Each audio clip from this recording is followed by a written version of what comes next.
Во-первых, был подписано соглашение между Министерством культуры Кыргызстана и правительством Турции. На грантовой основе обещали помочь. Первая стадия – это наружная часть, вторая стадия – это внутренняя часть. И после первой части Кыргызстан отказывается от грантовой помощи, когда нет никакой причины, не было поступления, не было ноты со стороны турецкого правительства.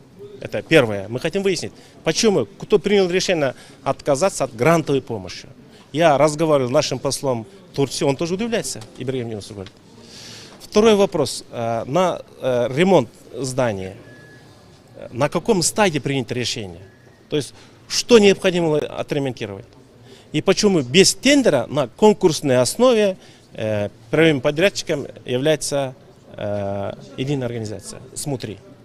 Третье. По поставке немецкой мебели, когда отечественные мебельные компании могли принимать участие, и стоимость этих витрин мебели в разы дороже, чем отечественные. Мы хотим выяснить, кто, когда принял незаконные решения.